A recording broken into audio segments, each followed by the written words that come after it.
Dalam masa pandemi seperti ini, banyak orang melakukan aktivitas atau hobinya. Salah satunya adalah bercocok tanam atau berkebun. Namun sebagian orang menganggap hal ini susah karena membutuhkan lahan yang luas. Bercocok tanam seperti hidroponik menjadi salah satu solusi yang cocok untuk masyarakat perkotaan.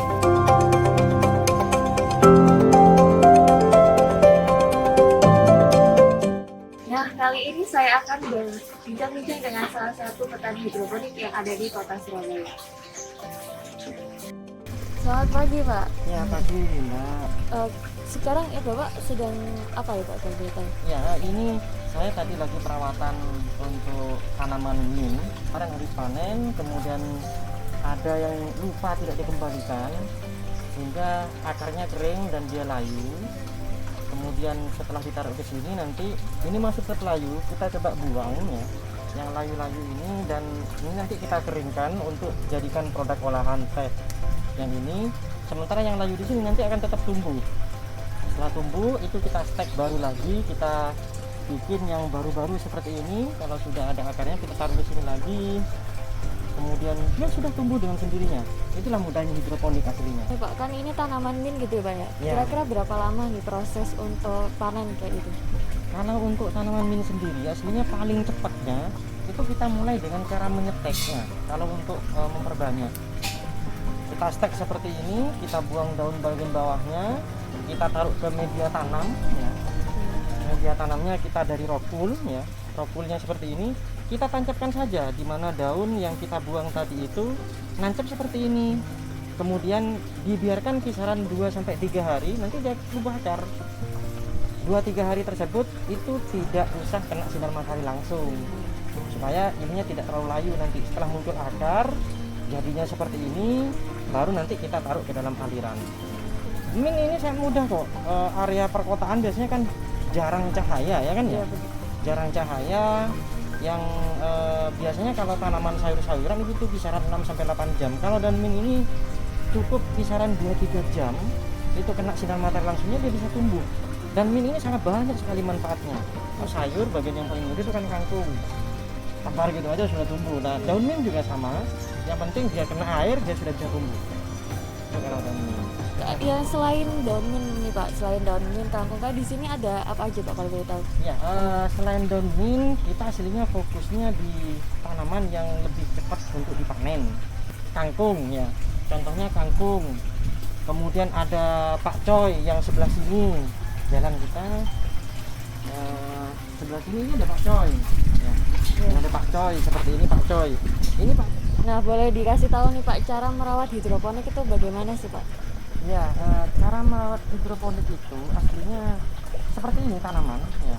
Tanaman itu akan bisa tumbuh, bisa hidup itu kalau satu dia dapat cahaya matahari langsung seperti ini ya. Di sini ini kena cahaya. Kemudian yang kedua dia harus dapat air. Kemudian dia juga harus dapat asupan nutrisi. Kemudian dia juga harus dapat oksigen.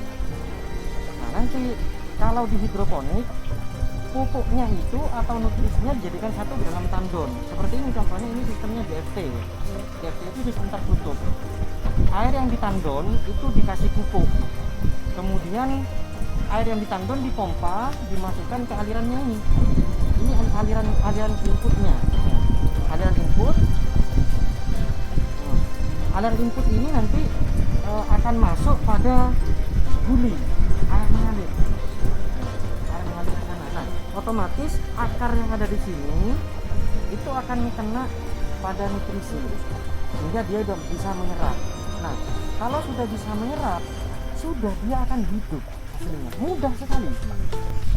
Kita tinggal merawat itu, menjaga dia kena atau mendapatkan kebutuhan utama tadi dan terhindar dari hama. Hasilnya cuma itu. Ini kalau sistem DFT. Kalau ini contohnya kangkung, ini untuk yang sistem rakit apung namanya ini. Ini rakit apung, ngapung. Ya, ngapung. Kalau airnya berkurang dia ikut turun ke bawah. Kalau airnya banyak ya ikut dia akan ke atas.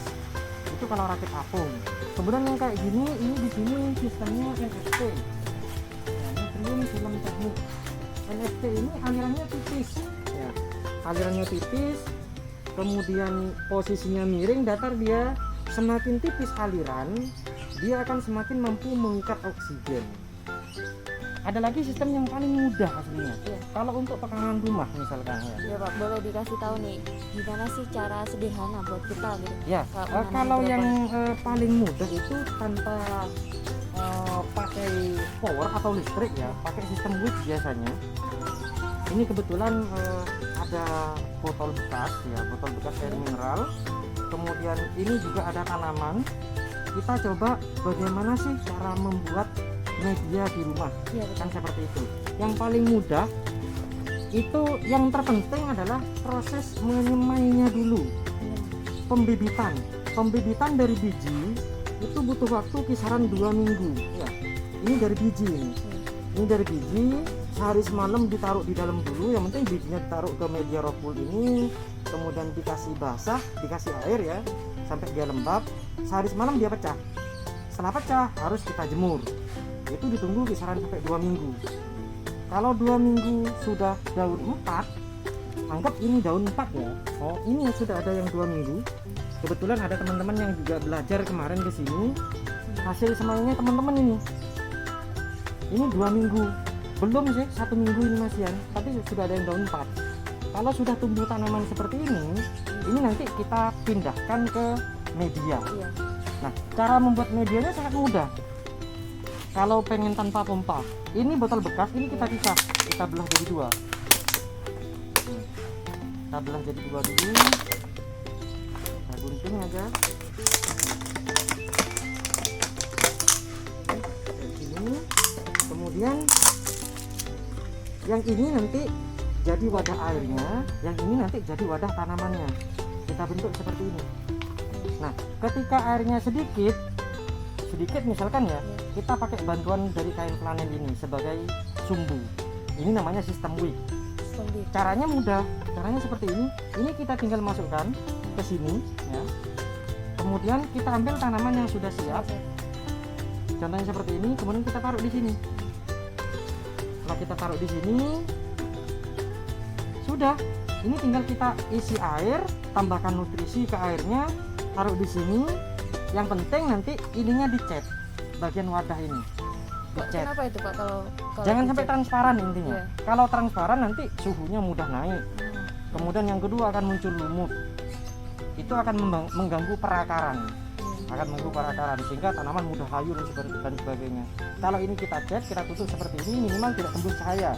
Boleh hitam, merah, putih dan sebagainya. Tapi rata-rata yang dipakai disarankan itu yang warna putih. Karena dia memantulkan cahaya.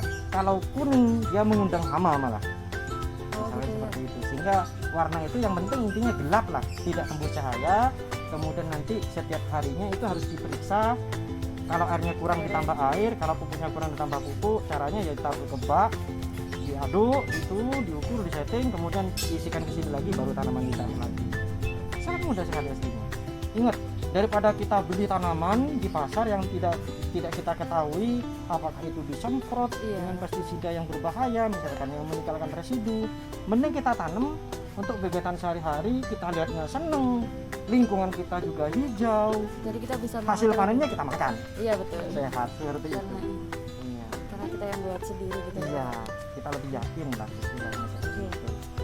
Ya, oke. Nah itu saja perbincangan saya dengan salah satu petani hidroponik di kota Surabaya. Di suatu negara salah satunya adalah dengan ketahanan pangan, di mana hal itu bisa dicapai dengan urban farming. Pemanfaatan lahan pekarangan dan strategi urban farming bisa digencarkan, melihat keuntungannya yang bisa dikonsumsi sendiri dan solusi pangan mandiri keluarga.